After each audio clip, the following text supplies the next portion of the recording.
אם כל השירים יישמעו אותו דבר, אז יהיה מאוד קשה להרים קריירות, וזה המצב כיום בעולם המוזיקה.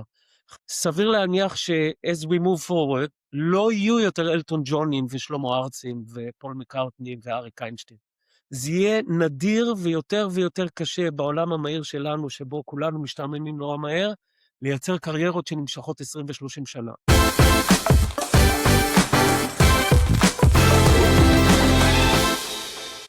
שלום לכולם וברוכים הבאים לפודקאסט החדש שלנו, The Autonomous Business, שבו אנחנו הולכים לסקר את כל תחום ה-AI ואיך הוא חולש על תעשיות שונות מכל קצוות הגלובוס. והיום יש איתי כאן את גדי, שהוא קודם כל חבר קרוב שלי ואיש שאני מאוד מאוד מאוד מעריך. הקהל פה בטח יכיר את אילי בוטנר ורן דנקר ועידן רייכל, ונועם קליינשטיין ושיר הזלוף ועוד המון המון המון פרויקטים שאתה עומד מאחוריהם. אז אני סופר סופר מעריך את הזמן שלך, ותודה שבאת. וההפך, תודה על ההזמנה. אני רוצה נורא שהקהל שלנו וגם הקהל של פורבס ישראל יקבל כמה שיותר ידע וכמה שיותר פרספקטיבה על איך שבאמת סופת החול המאוד מאוד גדולה הזאת שנקראת AI משפיעה על כל תעשייה, וספציפית עכשיו על תעשיית המוזיקה, ואפילו ספציפית על תעשיית המוזיקה בישראל. אז דווקא הייתי רוצה לשמוע בפרספקטיבה שלך קצת, אולי, אתה יודע, במעוף ציפור, איך זה פוגש את הפרויקטים שלך ואת האנשים שאתה עובד איתם, ואיך לדעתך זה פשוט הולך להשפיע על התעשייה. אוקיי, זו שאלה ענקית. האמת שתעשיית המוזיקה שאני גדלתי בה ועבדתי בה והתחנכתי בה, התעשייה הזאת מתה. The record business, תעשיית התקליטים כמו שאנחנו מכירים אותה, חייתה פחות או יותר מ-1940, אני הולך קצת לפני אלוויס, ועד 2020 אני הולך עד בילי אייליש בגדול. התעשייה הזאת, record business, היא לכל עניין ודבר נפטרה בגיל 80, ואי אפשר אפילו להגיד שמסייבה טובה. ב-2016, אני סיימתי 10 שנות כהונה כסמנכ"ל תוכן ב-NMC United, שזאת החברת תוכן המוזיקלי הגדולה בישראל. הם קנו קטלוגים של עד ארצי ו-NMC, שני קטלוגים היסטוריים של המוזיקה הישראלית מאז קום המדינה ועד ימינו, ואני שימשתי שם כסמנכ"ל תוכן במשך עשור. ב-2016 יצאתי משם רק בגלל שהייתה לי תחושה מאוד ודאית, וככה ידע מאוד עמוק, אפילו מעבר לראש. זה משהו כשאתה חי תחום, אתה מרגיש תהליכים עוד בבטן לפני שהם נוכחים קבל עם ועדה. ואני עזבתי את התעשייה הממסדית, בוא נקרא לזה, ואני עצמאי כיום 10 שנים, בגלל שראיתי את מהפכת ה-AI ממשמשת ובאה. עכשיו, ב-2016, דבר אחד ברור זה שאתה כבר לא מוכר דיסקים. מה שלא ברור זה מה אתה כן מוכר, כי עוד אין ספוטיפיי בישראל, עוד אין אפל מיוזיק, כל הדברים האלה הגיעו יותר מאוחר, והיו כמה שנים של כאוס, של תוהו ובוהו כזה, כשמצד אחד הקרקע נשמטת מתחת רגליך וכל מה שהכרת מתערער, ומצד שני עוד לא ברור לאן זה הולך. היום, 10 שנים אחרי, אפשר להגיד שה-AI השתלט על כל אספקט בעשייה המוזיקלית בכל מקום בגלובוס. זאת אומרת, זה כל כך נוכח, וזה כל כך חלק מהיומיום, ומוזיקאים שהם בהגדרה חבר'ה צעירים, שהם מאוד אוהבים טכנולוגיה ומאמצים טכנולוגיה, הם באמת בחוד החנית של הדבר הזה, ואני רק ארטיב את הדמיון כדי שככה נזכור לדבר על הדברים, אבל היום יש נגנים שהם בעצם AI, הם לא באמת נגנים באולפן, יש זמרים שהם AI, אין באמת זמר ברמה הפרסונלית הגשמית, יש זמר שהוא תוצר של AI והוא פיקטיבי לחלוטין, AI מפיץ, AI משווק, AI עושה, אחראי על כל שלב ושלב בשרשרת של היומיום של מוזיקאי ושל חברת תקליטים. המהפכה היא אדירה, והיא משנה סדרי עולם בתחום שלנו, וזה מורגש, וואו, יומיומית. אני רוצה להגיד לך משהו שחשבתי עליו. קודם כל, אתה יודע, אבל בטח לא כולם יודעים, אבל אני מאוד מאוד אוהב מוזיקה, ואבא שלי מוזיקאי, ואני מנגן על כלים, ומאוד מאוד אוהב מוזיקה אלקטרונית. אולי גם הזדמנות טובה להזכיר את איודי שהכרת בינינו, שהוא סטארט-אפ מדהים ישראלי, שהיום מאוד מאוד אינטגרלי בתחום היצירה האלקטרונית, עם AI, כאילו אצל המפיקים הגדולים בעולם. תראה, בעולם שאני מגיע ממנו, שזה סטארט-אפים, יש נושן כזה שנקרא לין סטארט-אפ, שבו בעצם אתה מייצר MVP, אתה מייצר מוצר ראשוני, אתה מוציא אותו לשוק, אתה רואה אם זה נדבק, אתה לא מחכה עד שהדבר הזה הופך להיות גדול, אתה בטח לא מוציא אלבום בעולם שלנו, ואתה בטח שיחקת עם סונו, אני לא צריך לחדש לך על העולם הזה, שאתה בעצם יכול לכתוב היום פרומפט ולהיות אלוויס תוך 10 דקות, וזה גרם לי לחשוב שפתאום בעצם כל העולם הזה של לין סטארט-אפ הגיע למוזיקה. אתה יכול להוציא שיר עוד לפני שיש זמר, עוד לפני שיש לייבל, עוד לפני שיש אומן, עוד לפני שיש מותג, וקודם כל לראות אם המוצר נדבק, וזה לדעתי משנה לחלוטין את הדרך שבה זה עובד.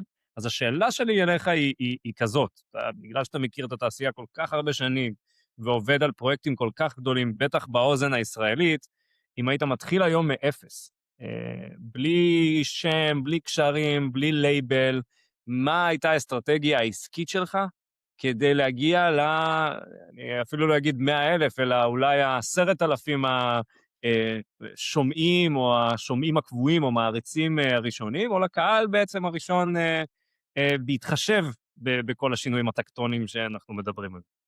אז בוא אני אעשה רק שינוי קוסמטי קטן בשאלה שלך. מה שאנחנו הולכים להגיד עכשיו, זה הסדר העולמי החדש עבור מוזיקאי צעיר. זאת אומרת, זה לא שיש לו ברירה האם ללכת עם חברת תקליטים או לא. אין תעשייה. כמו שהתחלתי, אני אחזור ואומר את זה כל הזמן, כשאני מגיע לרימון או לאונו, להרצאות, אני פותח במשפט שאומר לסטודנטים צעירים, עבורכם כרגע אין תעשיית מוזיקה. היא תתגלה בהמשך, אם וכאשר תהיו ויראליים. זאת אומרת, זה כמו פאטה מורגנה. היא לא שם, היא תופיע אם וכאשר יתאים לה. עכשיו לשאלתך. כל בית אב עלי אדמות, באמת, זה נורא כיף לנסוע לפעמים על כביש מהיר ולראות את כל הבתי דירות הגדולים שנבנים חדשות לבקרים ברחבי ישראל. כל חלון הוא אולפן הקלטות פוטנציאלי, אם יש שם מחשב וכרטיס קול. מה שאומר שמוזיקאי חובב, ויש רבים כאלה, יושבים בבית ויכולים לעשות הקלטות ברמה הטכנית הגבוהה ביותר שיש, ואם תוסיף לזה יצירתיות וכישרון, the sky is the limit. אבל זה אני רגע אשאל אותך, זה כאילו אפילו צעד אחד אחורה. היום אתה יכול לעשות פרומפט בטלפון עם סונו וליצור יצירה ב5 שניות. אתה צודק. זאת אומרת שכל בית אב היום הוא אולפן הקלטות שממנו יכולות לצאת יצירות מופת. לאו דווקא בגלל שאני המוזיקאי כתבתי והלחנתי אותם, אלא סונו כתב והלחין אותם לפי פרומפט שלי, אבל קח בחשבון שכל בית אב עלי אדמות יכול להיות יצרן כזה. זאת אומרת, תעשיית המוזיקה בעצם נפרצה לכל עבר. זה ביג בנג שהוא חסר תקדים. אנשים אולי לא יודעים, מאזינים שיקשיבו לפודקאסט, אבל בעבר הלא רחוק, אם רצית להיכנס לאולפן הקלטות ולהקליט שירים, היית חייב בקינג ומימון של חברת תקליטים אחרת, אתה לא מגיע לדברים האלה, וכך פאסט פורוורד להיום, וכל בית אב אולפן הקלטות. אז אוקיי. מה אני עושה אם אני מוזיקאי צעיר היום, בהתחשב בעובדה שאין תעשייה, כי אם כל בית אב אולפן הקלטות פוטנציאלי, המספרים הרשמיים של סוף 2025 אומרים שיש מעל 120,000 שירים חדשים ביום שעולים לסטרימינג, 120,000 שירים חדשים כל יום. זאת אומרת שבשבוע אתה כבר קרוב ל1,000,000 שירים חדשים.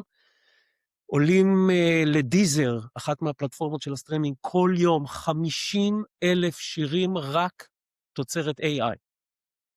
אוקיי? זה נתון שני. נתון שלישי, מסוף 2025, יש 250,000,000 שירים בסטרימינג. 250,000,000. עכשיו אנחנו נכנסים לעובי הקורה, ותכף תבין למה זה חשוב. מעל חצי מסך כל השירים שנמצאים בסטרימינג, מהרבע מיליארד האלה, לא מגיעים אפילו ל10 השמעות. 125 מיליון שירים לא מגיעים ל10 השמעות. זאת אומרת, האמא והחברה, או החבר, והדוד, זה פחות או יותר מי שמקשיב. בוא נלך עוד צעד, 73% עד 75% מהרבע מיליארד שירים האלה לא מגיעים ל100 השמעות. וואו. והברקט העליון, המדרגה העליונה, זה ש88% מהרבע מיליארד שירים האלה לא מגיעים ל1000 השמעות. עכשיו, 1000 השמעות למוזיקאי צעיר נחשב הרבה. וואו, שומעים אותי, 1000 איש שמעו אותי, זה לא מעט. מצד שני, 1000 השמעות בשביל אותה תעשיית מוזיקה שמחפשת את הלהיט הבא, זה מספר שאי אפשר להתייחס אליו. אתה לא נכנס לקזינו בכלל עבור 1000 השמעות. אז מה עושה מוזיקאי צעיר היום? מוזיקאי צעיר אין לו ברירה. או שהוא כותב שירים או שהוא מייצר אותם עם סונו, ואז הוא צריך לעשות שיפט בראש, וזה המפתח. אין יותר מוצר שנקרא תקליט, אם אתה באמת רוצה להרים עסק. המוצר הוא כבר לא אלבום, המוצר הוא לא שיר, המוצר הוא לא קליפ, וזה טעות שהמון מוזיקאים צעירים עושים, ואני יום יום מדבר על זה. אם אתה מקטין את המיזם שלך לאלבום, ברגע שסיימת את האלבום, הסתיים המיזם, כנראה גם קיצרת את הפתיל של הקריירה המשמעותית, כי המוצר שלך יחיה ברשת יומיים, 4, 6, 10 השמעות, 100 השמעות, 1000 השמעות, ובזה נגמר הסיפור. עכשיו, הדפסת את האלגוריתם ואתה צריך להתחיל מיזם חדש. כן. ולכן, אסור לחשוב כמוזיקאים כמו פעם, נורא קשה לשנות את הדפוסי חשיבה האלה, אבל אסור לחשוב כמו פעם, אני עובד על אלבום, או אני מקליט אלבום, או המוצר זה אלבום. העולם הזה איננו. המוצר והעסק הוא בעצם האומן. האומן עכשיו מרים עסק, כשהאלבום, הקליפ, הפוסט, ההופעה, כל הדברים האלה הם כמו כרטיסי ביקור. הם כמו פיתיונות בקצה של החכה. אבל הקריירה היא של האומן, וזה המיזם, זה העסק שאותו אומן צעיר ניגש להקים היום. וזה הבדל של שמיים וארץ.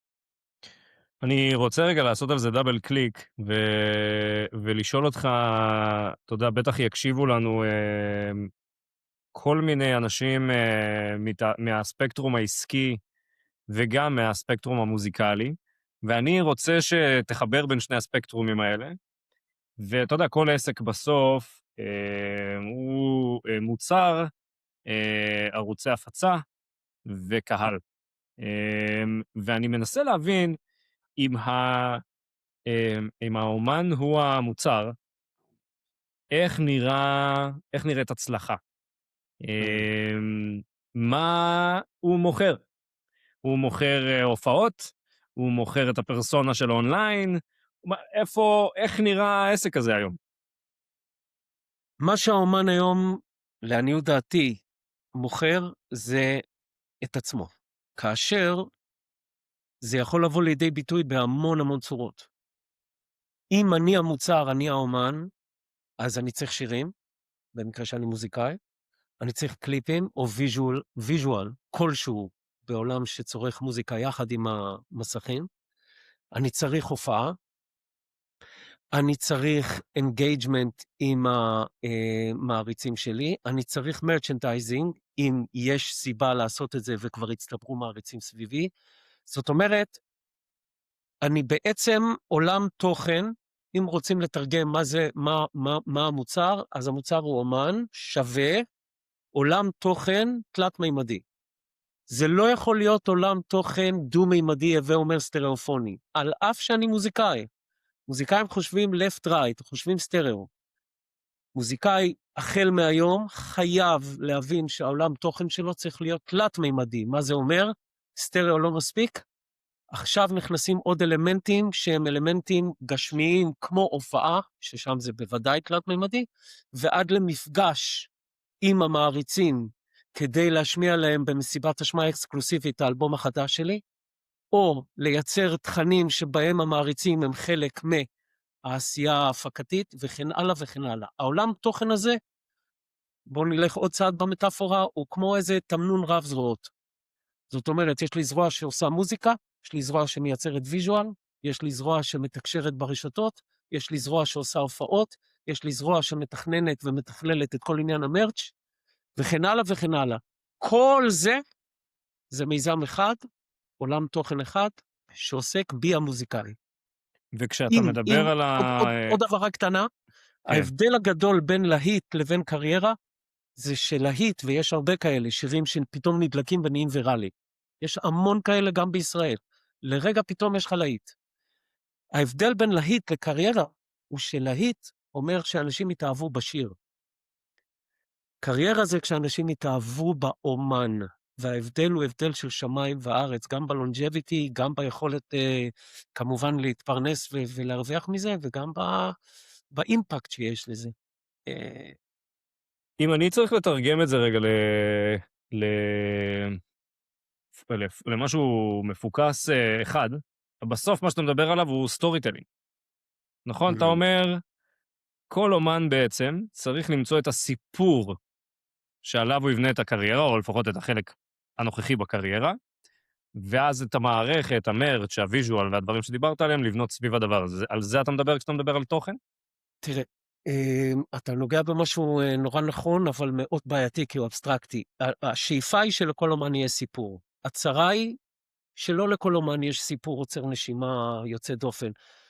היו פרדות, היו רומנים, היו משברים, אתה יודע, קשה יותר להיות נורא נורא מקורי בימינו כשכל בית אב הוא אולפן הקלטות. איזה סיפור כבר יכול להיות לך? אז מדי פעם מבצבץ מישהו עם סיפור ייחודי, וזה בהחלט מאוד עוזר למנף את הקריירה.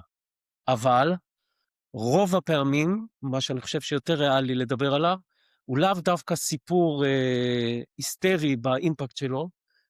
מה שאני טוען שחשוב נורא זה שאם כולם מייצרים, אז אין טעם להסתכל החוצה ימינה ושמאלה ולראות מה אנשים אחרים עושים. זה המפתח. אני חושב שהמסע הולך ונהיה מסע פנימי. בהגדרה כל אחד מאיתנו הוא מקורי, נכון? יש לך טביעת אצבע שאין שני לה. בהגדרה אין עוד מיקי ואין עוד גדי. זאת אומרת שהמסע אסור להתבלבל ולהסתכל החוצה.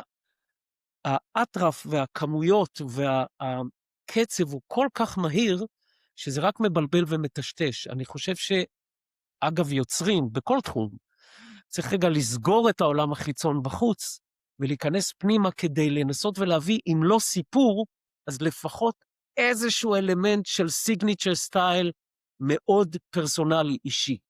מי שמצליח להמציא סאונד שעוד לא שמענו,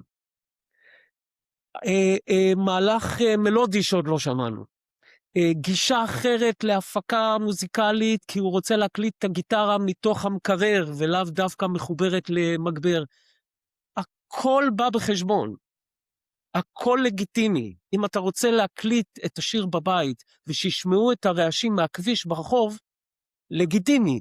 אם זה מייצר איזושהי אווירה קסומה ושונה, זה לדעתי האתגר הגדול, למצוא את האלמנט שמייחד אותך, שלא לומר מאפיין אותך, אל מול כל מה שקורה שם בחוץ. עכשיו, זה סופר קשה.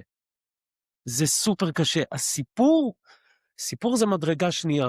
אם יש לך 2, 3, 4 שירים שכבר מסתובבים במרחב, וכבר מייצרים לעצמם האזנות, אתה יודע מה, אפשר גם בלי סיפור אם יש לך הומור.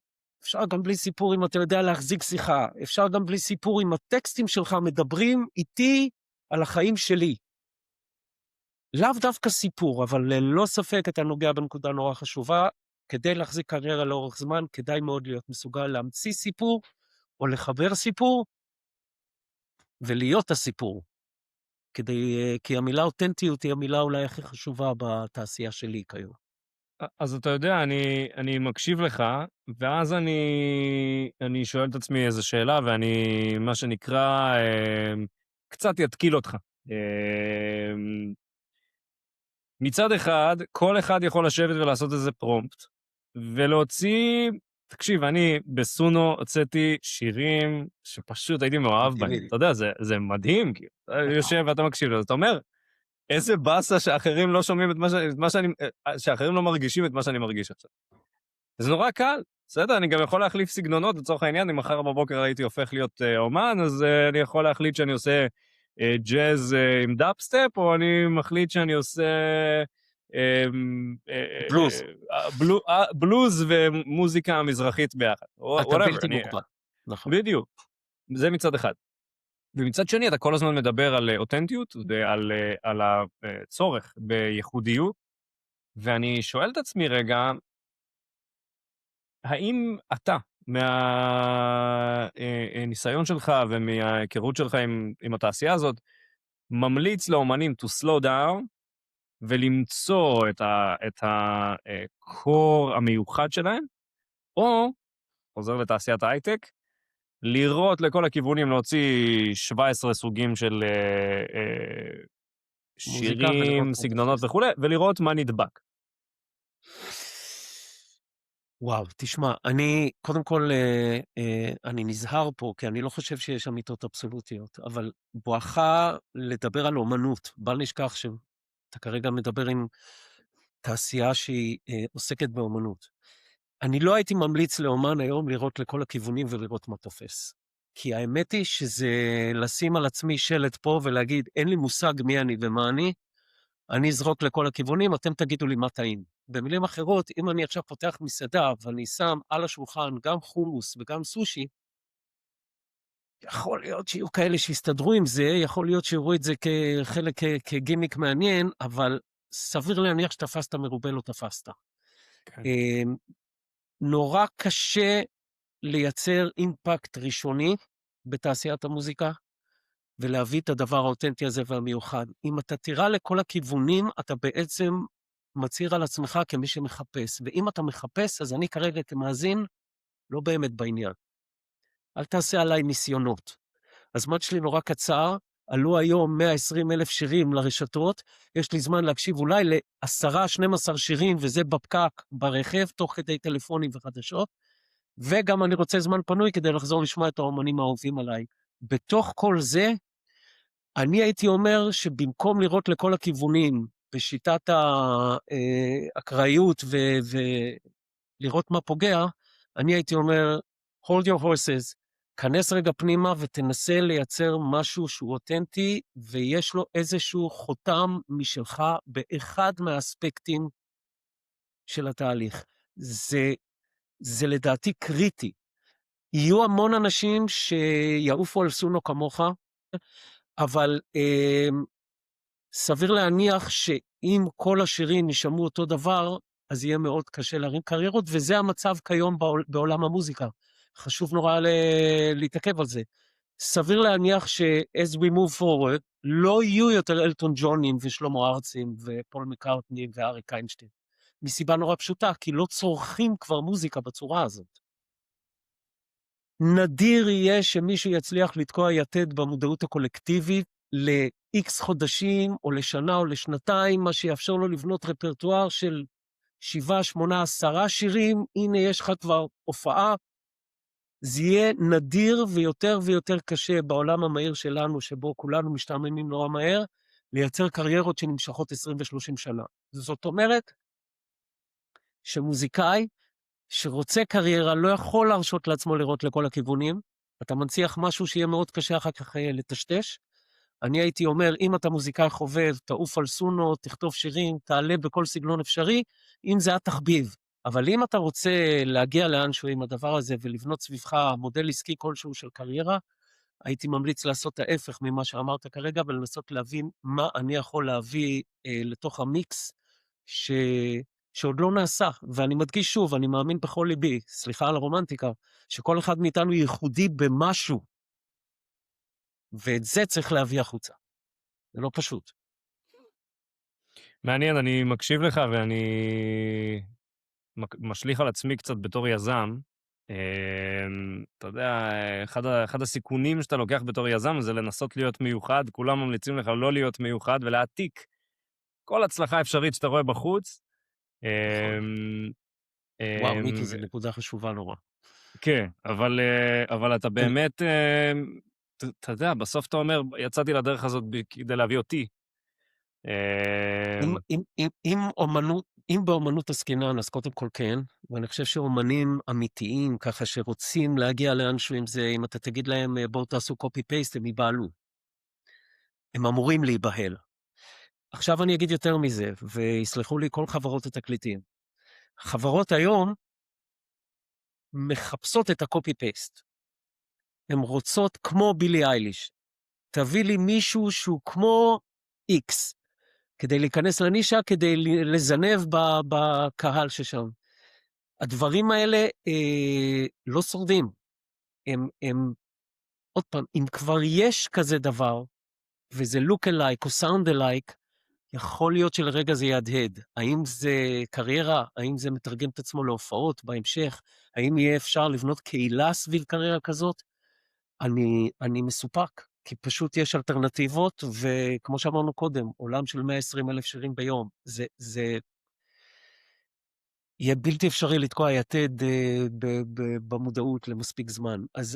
וזה מאפיין של תחומי האמנות למיניהם. אני בטוח שגם בבישול זה אותו דבר. יש המון שניצלים והמון חומוסיות. לא כל חומוסייה נהיית ויראלית, כי לא כל חומוסייה מצליחה להביא איזה טוויסט בעלילה. אבל זה שיביא את הטוויסט בעלילה של החומוס, יהיה ויראלי. ומדי פעם בפרדס חנה יש עכשיו גלידריה, פה קרוב אליי, ובאים מכל הארץ. למה? כי יש שם טוויסט. אני באמת חושב זה הפטנט. זה דבר אחד לדבר על המהפכה, אבל כשאתה מבין את העוצמה שלה, וכשאתה מבין את היכולות, זה הרבה פעמים שוק אמיתי, גם בתחומי היצירה. אז אנחנו מדברים פה על עולם חדש, וצריך נורא להיזהר מאמיתות אבסולוטיות. אני חוזר ומסכם את כל התשובה הזאת, ואני אומר לך, אם אומן צעיר היום רוצה להקים עסק, הוא חייב לחשוב בהמון רבדים של העשייה הזאת. לא מספיק שיר מעולה, צריך גם ויז'ואל מעולה, וצריך פוסט, וצריך to engage, וצריך לדעת להופיע. יש המון אומנים שיש להם להיט פתאום, ואז אתה מגיע לראות אותם בהופעה, וזה לא קורה. הפרסונה היא חלק סופר חשוב מכל העולם תוכן הזה.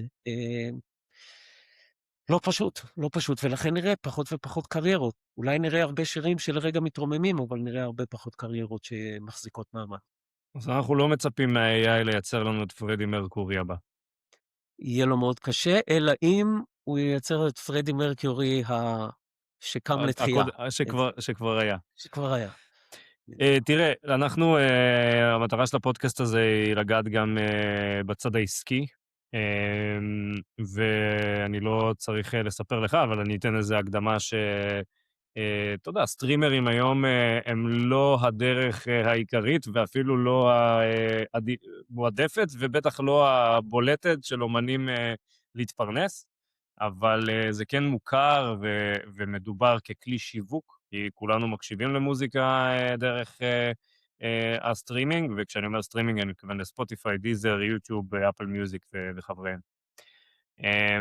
קצת מעניין אותי, בגלל שאנחנו גם נוגעים בצד העסקי, זה אולי אפילו אם תרצה לשתף אותנו קצת מספרים, איך נראה עסק מצליח היום במוזיקה, וכשאומן מחליט שהמטרה שלו היא להתפרנס מזה, למה הוא צריך לצפות, ואיך הדרך הזאת בכלל נראית? אוקיי, זו שאלה גדולה, ננסה לצמצם אותה. בעצם, אתה לא יודע מתי זה יבוא, אם זה יבוא, ומאיפה זה יבוא. אבל בהנחה ששיר מתחיל לעבוד, אתה תראה את זה קודם כל בטיקטוק ובאינסטגרם, הרבה לפני הסטרימינג. הווירליות נבנית שם. המגע הראשוני עם שיר או עם אמן קורה ברשתות החברתיות.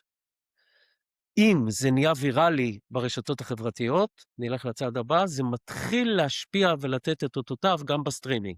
זה אומר ספוטיפיי, יוטיוב, אפל מיוזיק וכו'. עד פה לא עשית אגורה. גם אם זה ויראלי, לא עשית אגורה. צריך כמות סטרימס בלתי נתפסת, ולא ניכנס לזה כרגע, בשביל להרוויח 1,000 שקל.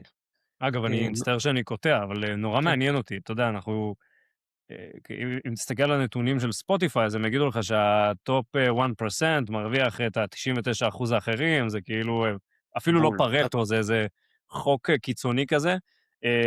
בישראל אין מספיק בני אדם לדעתי, גם אם הם ישמעו 10 פעמים את אותו שיר בריפיט, כדי שזה ידגדג את הכמות השמעות שיש לעת שירן לצורך העניין. אתה צודק. אבל מה שיפה זה שפתאום, בשנים האחרונות, אגב מהפכת ה-AI, אנחנו נחשפים יותר ויותר לנתונים שמגיעים מקהילות יהודיות בכל העולם.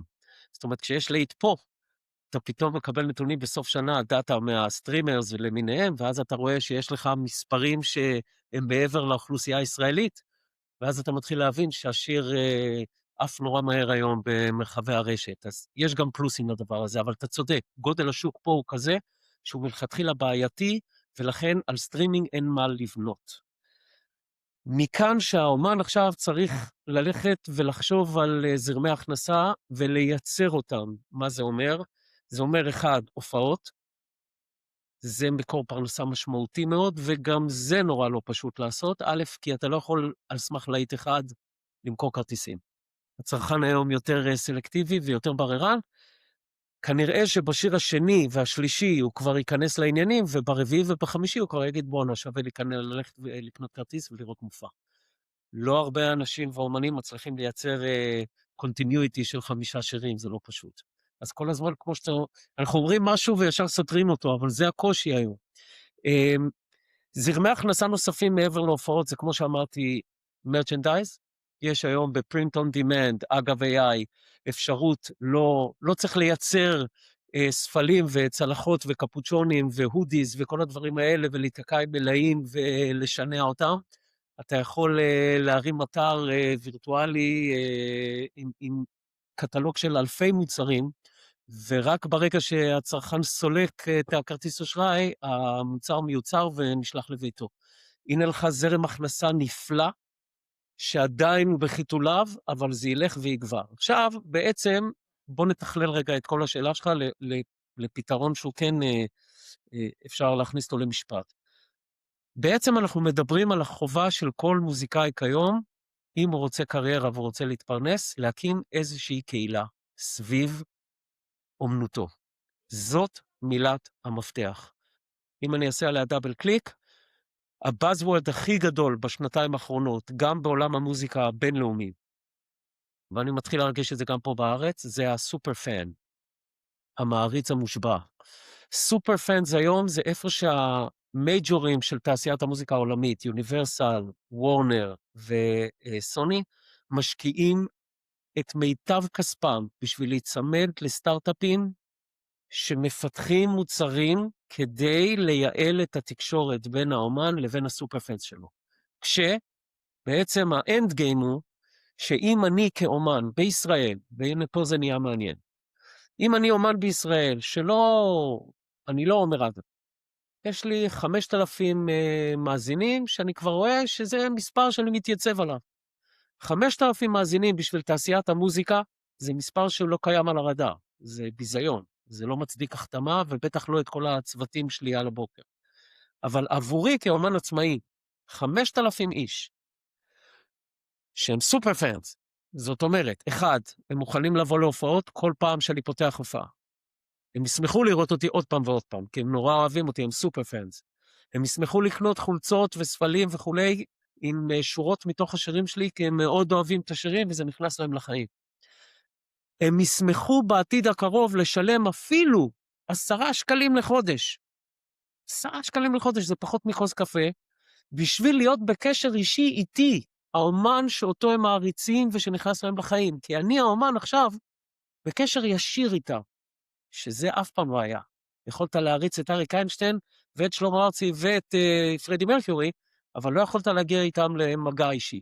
עכשיו כן אפשר. מה זה אומר? שאני כאומן, אגב זרמי הכנסה, יכול לבוא ולהגיד, חברים, ביום שישי הקרוב אני עושה הופעה אקוסטית מהבית, כנסו ללינק, מי שרוצה לראות את ההופעה, 25 שקלים, ואני מדבר איתכם, ואתם רואים אחד את השני, ואני מייצר לכם הופעה שהיא one off, לא תחזור עוד הופעה כזאת בדיוק ביתית, בסדר שירים הזה, אני גם יכול לשתף אתכם עם השיר החדש שלי, שעוד לא ראה אור, ורק אתם, הסופר פאנס שלי, תקבלו אשמה בלעדית וראשונית.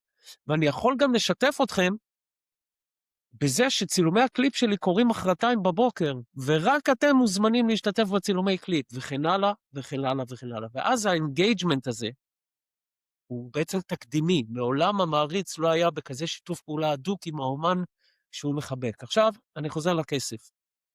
5,000 איש, שבעולמות הסטרימינג זה מספר סופר זעום, כפול 10 שקלים לחודש, עבור כל המגע האישי הזה עם האומן שהוא נכנס לי לחיים, זה 50,000 שקל. 50,000 שקל לאומן העצמאי, שאין לו חברת תקליטים מאחוריו ואין לו צוותים, מאפשר לו לשלם שכר דירה, מאפשר לו לקנות אוכל, ובעיקר מאפשר לו להמשיך לעשות מוזיקה. וזה העתיד. זאת אומרת, אם נוריד את הכל לקרקע, יכול להיות שנראה פחות ופחות פול מקרטני ואלטון ג'ונים, אבל אנחנו הולכים לראות בכפר הגלובלי הדיגיטלי המון המון אומנים מוכשרים, שיש להם קהילות קטנות אבל סופר אדוקות, ששותות את האדם ואת התוכן שלו עם קש, ורוצות את זה, כמו שאומרים, יומיומית לבריד.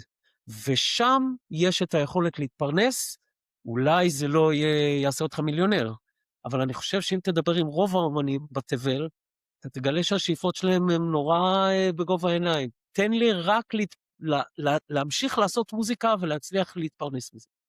ואת זה יהיה אפשר לעשות. אני מדבר איתך על קהילות שקמות בכל רחבי העולם, וכלים של סופר פאנס כאלה שיש ממש ריצה לשם.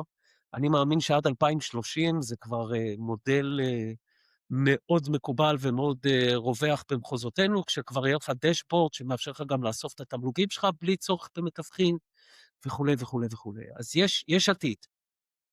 נגעת קצת בעולמות של סופר פאנס, שיש שם חברות כמו פטריון וביי מי קופי, וכל המערכות מוניטיזציה שבעצם מרוויחות מהטרנזקציות, ולוקחות איזושהי חתיכה מהסריקה. זה ילך וישתכלל. זה ילך וישתכלל. מה שמעניין אותי שתיגע בו זה דווקא הצד המיושן יותר, או מה קורה, איזה מין טרנספורמציה עובר אתה כמנהל אומנים וכמפיק וכמי שבונה את כל האומנות סביב האומנים האלה ואת הצד העסקי. ויותר מזה, אתה יודע, אני מעריך שחלק ממי שמקשיב לנו היום וגם בתעשייה מכירים את מה שהלייבלים הופכים להיות, אז הלייבלים עברו כבר איזו טרנספורמציה בעשור האחרון בגלל הסטרימינג, ועכשיו יש, אתה יודע, יש צונאמי נוסף. קצת מעניין אותי לשמוע לאן הדבר הזה הולך לדעתך, וספציפית אולי גם בישראל, איך זה הולך להיראות בשנים הקרובות, אם כי לדעתי שנים זה הרבה מאוד להסתכל עליו. ממש. במקרה שלנו עכשיו.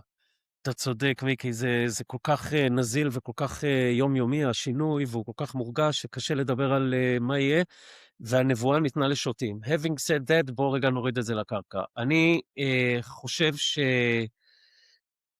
שהלייבלים, המייג'ורים, החברות תקליטים, בעצם יש 3 כאלה עולמיות, שהן המטריות הגדולות שמניעות את גלגלי השיניים של כל התעשייה הזאת.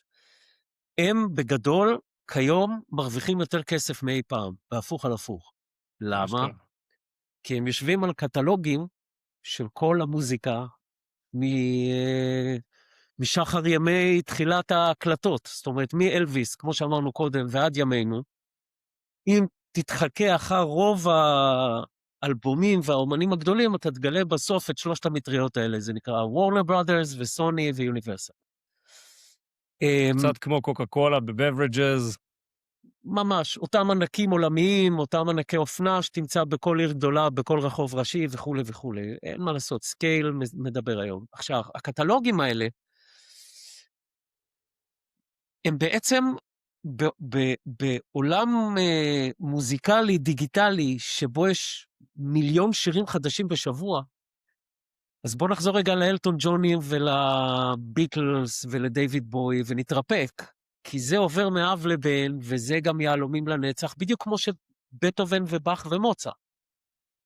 העידן ההוא נגמר, שרדו כמה קומפוזיטורים שעד היום המוזיקה שלהם נשמעת, ואפילו עוברת כל מיני גלגולים.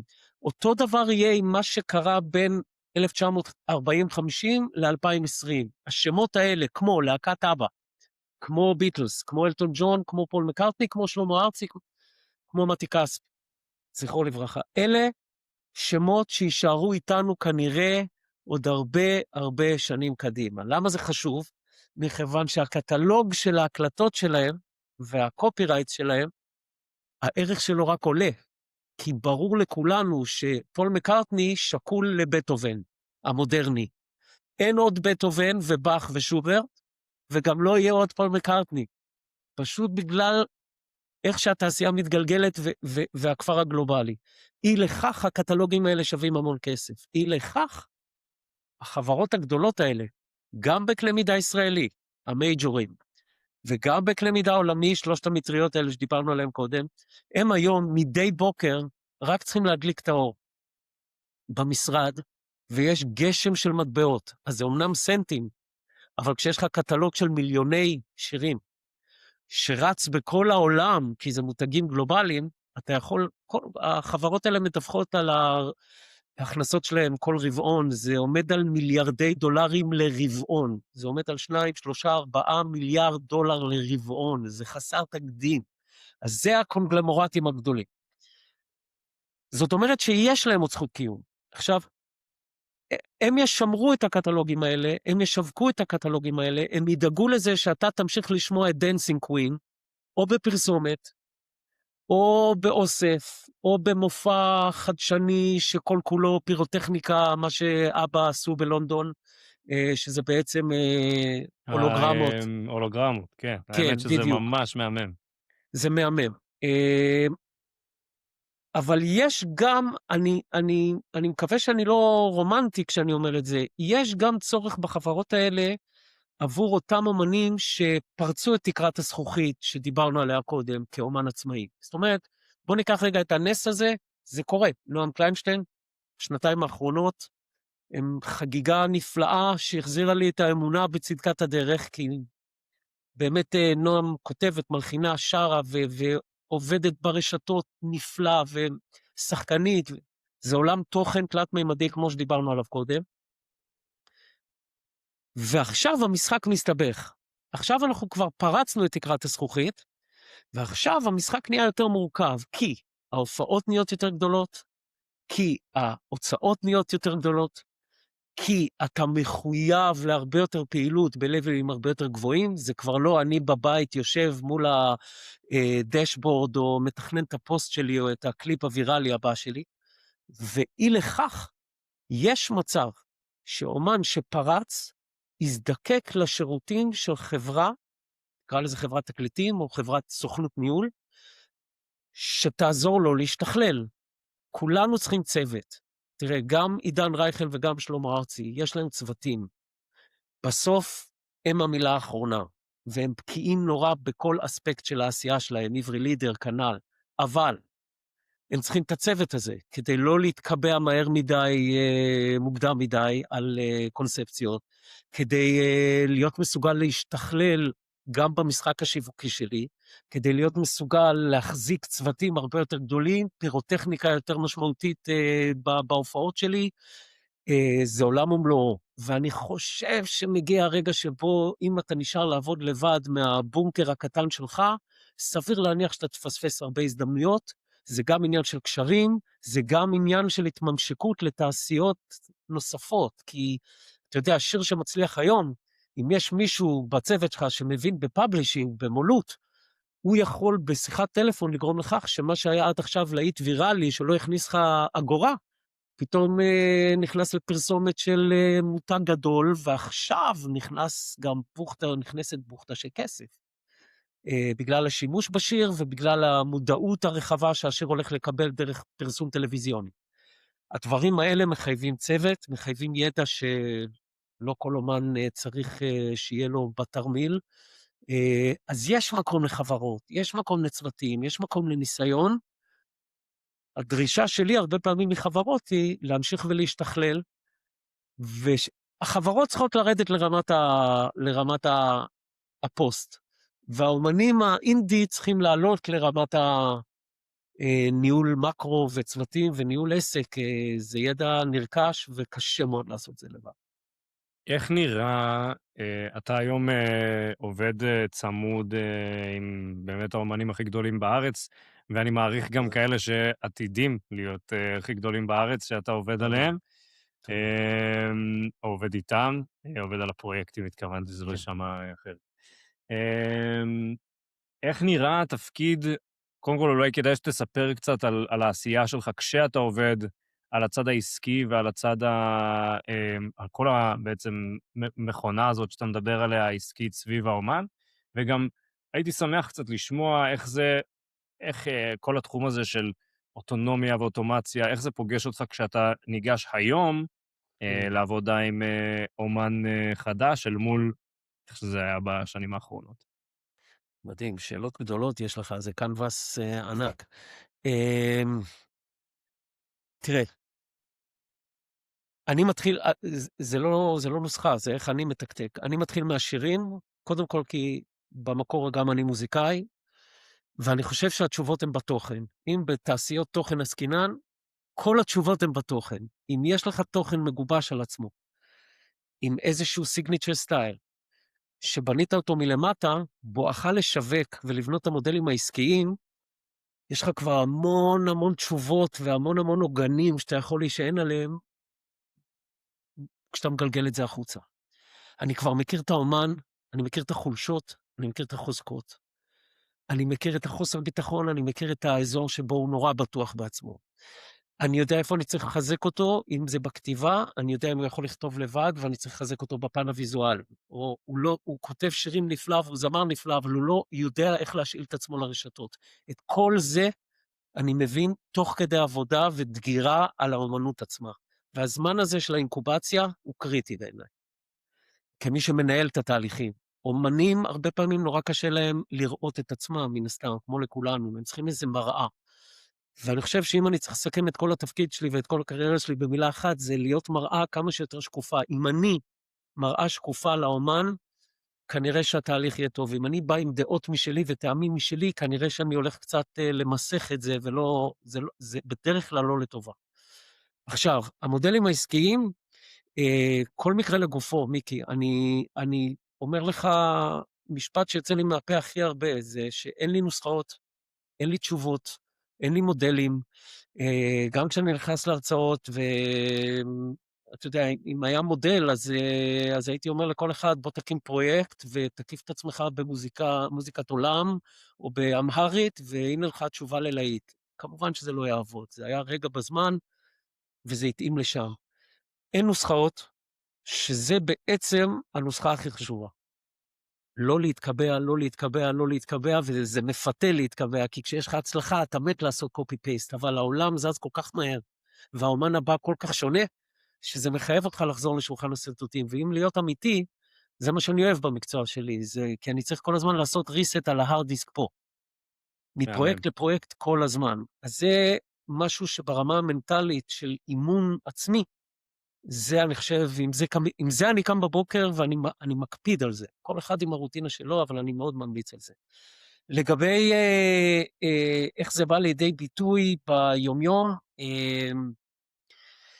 שמע מיקי, אני יכול לתת 1,000 דוגמאות כרגע, אבל אחת הדוגמאות שהכי ירטיבו את הדמיון, אני מקבל סקיצות הרבה פעמים מאומנים שאני עובד איתם, והסקיצה זה אומר הקלטה ביתית לאייפון. יושב אומן ומקליט לי לפסנתר עם הטלפון, מילים לחן. שומעים את הרעש של הכלב ושומעים את הסירים במטבח, אבל זה הסקיצות שאני מקבל. היכולת שלי היום לדמיין גרוב והפקה וסאונד כתוצאה מהסונו והכלים של ה-AI היא מיידית. ברגע שעולה לי רעיון, אני שומע את החומר גלם, אין שם כלום. ואני יכול תוך דקה וחצי להיות עם ביט על ההקלטה הביתית. או כך דוגמה אחרת. קיבלתי סקיצה שאני חושב שהיא לא טובה, מאומן שהלך והשקיע. יש שם מילים ולחן שאני מרגיש שיש שם משהו, אבל דווקא הפקה ואיכשהו הלביש את זה פחות טוב. אני יכול באמצעות AI תוך 5 דקות לבודד את מה שאני רוצה לבודד מתוך הסקיצה שהוא שלח לי, ולהלביש אותה מחדש, וכל זה בלי להזדקק לו ובלי לדבר איתו בכלל. והרבה פעמים אני משתמש בכלי הזה, כי אני חוזר לאומן ואני אומר לו, תשמע, שב, אל תיבהל, תראה לאן אפשר להגיע עם מה ששלחת. והוא מקבל ויז'ן שהוא כבר כל כך מוחשי, וכל כך תלת-מימדי, שהשיחה מתקצרת. או שזה מדליק, ואנחנו נכנסים לתהליך, או שאנחנו יכולים לעשות עוד 1,000 דוגמאות כאלה, עד שאנחנו עולים על משהו ששנינו מסכימים שעובד. אני מהאספקט שלי והוא מהאספקט שלו. זאת המהירות, וזה השכלול, וזה עוזר לדמיין, זה פותח את הצ'קרות ברמות שאי אפשר לתאר. כיף לא נורמלי, וצריך גם להיזהר, כי הולכים לאיבוד. הקלות הבלתי נסבלת של לייצר את הסקיצות האלה, אם אין מישהו שהוא המבוגר האחראי שיודע לתכלל את האירוע ולדייק אותו ולבנות איזשהו משפך, אז אתה הולך לאיבוד בים האפשרויות, ובסופו של דבר נורא קל להתבלבל, ושירים יוצאים. אני שומע המון שירים שהם לא אפויים עד הסוף, וזה הרבה פעמים באוזן המקצועית שלי כואב לי, כי אתה מזהה שהיה שם איזה גרעין נכון, אבל איפשהו זה התמסמס, כי האפשרויות הן בלתי מוגבלות, וזה כמו תמיד, היינג והיינג, יש לך אפשרות לדמיין וכהרף עין לייצר עולמות נורא מופשיים, ומצד שני יש לך הזדמנות עם אותם כלים ללכת לאיבוד ולא למצוא את הידיים ואת הרגליים. מדהים. אני חייב לספר לך סיפור, ובאמת, ואז לשאול אותך את השאלה האחרונה, כי אנחנו בזמנים כמעט בסוף. עבר מהר. לא מזמן ראיתי קייס עסקי מתחום המוזיקה, שיסלחו לי כולם, אבל אני לא זוכר את השם של הלהקה, אבל זה בעצם מפיק שהשתמש ב-AI כדי להמציא מוזיקה חדשה. הוא שם אותה בספוטיפיי, באתי להגיד שופיפיי, הוא שם אותה בספוטיפיי, ושם עליה פרסום, או לפחות ככה הסיפור סופר, וזה בעצם לגמרי היה מג'ונרט על ידי AI, זאת אומרת לא היה שם ממש מגע אדם בשום צורה חוץ מהפרומפט שהוא כתב, והוא עשה מהדבר הזה אלבום רוק, זה היה בארצות הברית, והדבר הזה התפוצץ, הגיע למיליוני השמעות. וכשהתחילו להתעניין במי הבן אדם, או מי הלהקה, הבינו שאין להקה, והוא התחיל לקבל הזמנות להופעות. אזור מסוים, קטונתי, סליחה על החוסר פרטים המדויקים, אבל הסיפור חשוב. ומה שהוא עשה, הוא עשה אודישנים של מאות להקות שונות מאותו אזור, כדי להלביש אותם על ההצלחה שנוצרה מתוך ה-AI. בסדר? בעצם עבודה הפוכה לחלוטין. וזה נורא, נורא, נורא, נורא, נורא היה מעניין לראות, זה כמובן הגיע לתקשורת, היה מאוד מאוד מעניין, ספוטיפיי אגב איימו עליו להוריד את זה, ואז נהייתה בכלל שאלה ללמה, כאילו ממש נהיה פה איזה טררם גדול סביב הדבר הזה. ואני מספר את כל הסיפור הזה, כי אני רוצה לשאול אותך שאלה שהיא אולי השאלה הכי קשה בכל הדבר הזה. נורא קל לנו לדמיין איך תיראה התעשייה הזאת ב3 חודשים הקרובים, אבל אני רוצה שתנסה לדמיין ולספר לנו איך היא תיראה בעוד שנה. בעוד 10 שנים, סליחה. ולראות כמה רחוק אנחנו יכולים לזרוק את החכה, בהתחשב, אתה יודע, בדמיון המופרע, הגיוני שזה הכל ספקולטיבי לחלוטין. ולראות דווקא לאן היית רוצה שזה יגיע בעוד 10 שנים. לא, אז אני אענה על הכל חוץ מעל החלק האחרון של לאן היית רוצה. עזוב לאן הייתי רוצה.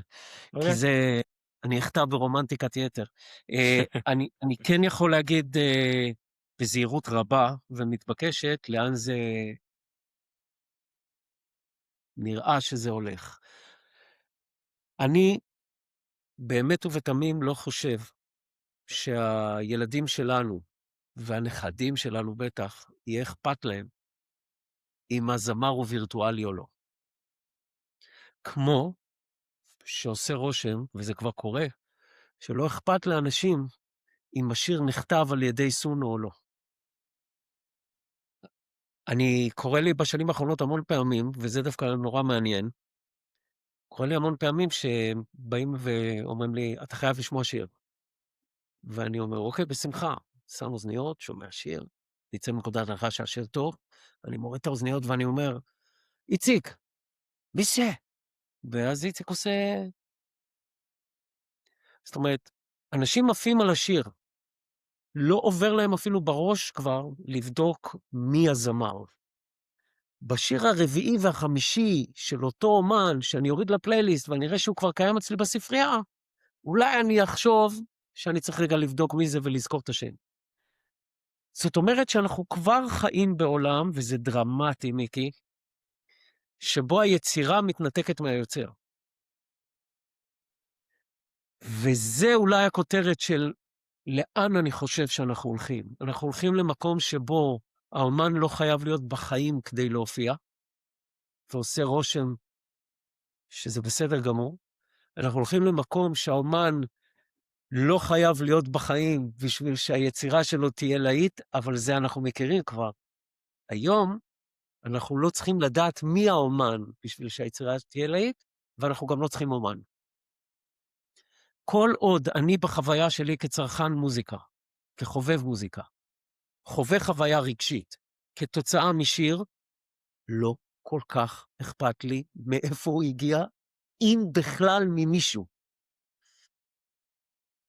אז זה שינוי כל כך דרמטי מבחינת מה שאנחנו רגילים. תחשוב אפילו תמלוגים, סופרים, ציירים, מוזיקאים, פסלים, תסריטאים. הייתה שביתה לא מזמן בהוליווד, כשתסריטאים הבינו שה-AI הולך להחליף אותם. אנחנו כבר חיים בעולם, אגב, דיברתי עם מישהו לא מזמן, שחזר מלוס אנג'לס, שעובד בתעשיית הקולנוע, שם הוא אמריקאי, והוא אמר לי שהסאונדטרקס של הסרטים ההוליוודיים שנעשים כרגע, נכתבים על ידי סונו. זאת אומרת, זה חוסך מאות אלפי דולרים as we speak. אז התעשייה העתידית היא תעשייה של אינפלואנסרס ויראליים, אבל דיגיטליים, הם לא בני אדם. יש דור שלם של ויטיוברס, שזה אינפלואנסרים ביוטיוב שהם לא קיימים. והיה כנס, אם אני לא טועה, בלוס אנג'לס לא מזמן, והייתה כזאת התנפלות על הכנס של לפגוש אינפלואנסרים וירטואליים שפתחו אצטדיון ומילאו אותו עם קוני כרטיסים, כי הם רצו לפגוש את האינפלואנסרים הווירטואליים. אנחנו מתקדמים לעולם שבו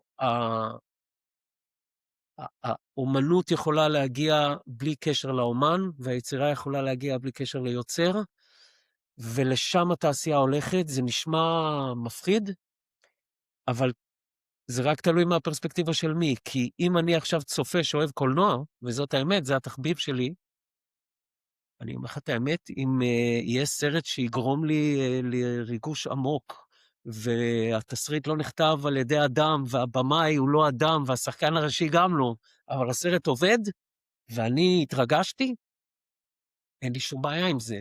בטח ובטח לילדים שלי לא תהיה בעיה עם זה בעוד איקס שנים. זה השינוי הנורא נורא נורא נורא גדול שאני רואה, פלוס העובדה שכנראה בכפר הגלובלי דיגיטלי לא יהיו יותר מדורות שבט, לא הפול מקארטנים וגם לא המגזין מוזיקה שהיינו קוראים בשקיקה, אלא באמת שהכל פרוץ והרשות נתונה, וזה מה שמפחיד, אבל זה גם מה שמרתק.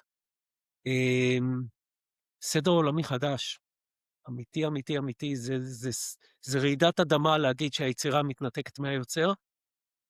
אני אגיד עוד איזה אנקדוטה אחת קטנה שהיא כן חשובה. אתה זוכר את האייפוד? בטח. וכולם אמרו, וואו, איזה כיף, כל התקליטייה עכשיו אצלי בכיס. אני יכול ללכת איתה לכל מקום. ואז גילינו משהו שלא הבנו בהתחלה, כי נורא התרגשנו מזה שאני יכול לקחת כל התקליטייה שלי לכל מקום.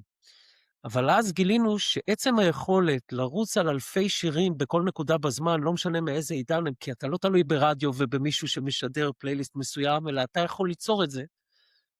אז פתאום המוזיקה הפופולרית איבדה קונטקסט. למה הכוונה? אם אתה מנתק את הביטלס מה-60s, אין ביטלס. אם אתה מנתק את מייקל ג'קסון מה-MTV ומה-80s, אין מייקל ג'קסון. זה אפשר לו להיות. כל מה שאנחנו יודעים על מייקל ג'קסון זה MTV, והנראות והקליפים ההיסטוריים והמיתולוגיים האלה. תיקח את הטכנולוגיה הזאת ואת העידן הזה, ואין מייקל ג'קסון. וכן הלאה וכן הלאה.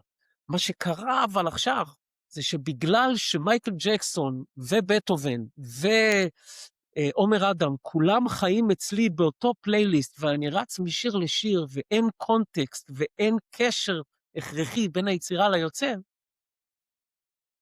פה נהיית בעיה מסוימת, כי פופולר מיוזיק, או כל דבר פופולרי, הוא ניזון מהתקופה ומהקונטקסט שבו הוא נברא, ואם היצירה מתנתקת מהיוצר, והיצירה מתנתקת מקונטקסט, אז עכשיו זה בליל נורא גדול, אבל השאלה מה יישאר ממנו, ומה באמת ישכב, ומה יצליח לייצר לעצמו אפיל, כמו האומנים שכרגע הזכרנו, שכולנו אוהבים ומחוברים אליהם. אז יש פה שאלות נורא גדולות על מה זאת יצירה, האם זאת יצירה, איך מתגמלים על יצירה? זה שאלות שנורא קשה לחזות כרגע מה יהיה, אבל דבר אחד ברור, מה שהיה עד כה, כנראה לא יהיה עוד, או יהיה רק נישה קטנה בתוך עולם חדש לחלוטין. אז הנבואה ניתנה לשוטים, אבל הולך להיות מרתק. גדי גידור, תודה ממש ממש ממש ממש ממש תודה לך על הזמן הזה, תודה לך על שלקחת את הזמן. השעה הזאת לחלוק את כל הניסיון המדהים שלך והידע שלך והפרויקטים המדהימים שלך עם הקהל גם בפורבס וגם אצלנו באנזו, ואני סופר מעריך את הזמן הזה וזה היה באמת ההפך, מרתק. תודה והמון רבה. המון המון בהצלחה בכל מה שאתה יוצר, כי שוב, לא, אין אוזן ישראלית בלי העבודה שלך, אז אני מעריך את זה מאוד. יש עוד, ואתה, האורים והתומים, הרבה פעמים אתה ככה מקדים את זמנך, ואתה אומנם צנוע, אבל אני קורא את הדברים שאתה מעלה באופן קבוע, כדי לוודא שאני לא נופל אחורה במהירות המטורפת של החיים המודרניים. אז תודה לך על זה, ותודה על האירוח ועל היוזמה, תודה ממש. בכיף, בכיף. ביי, להתראות.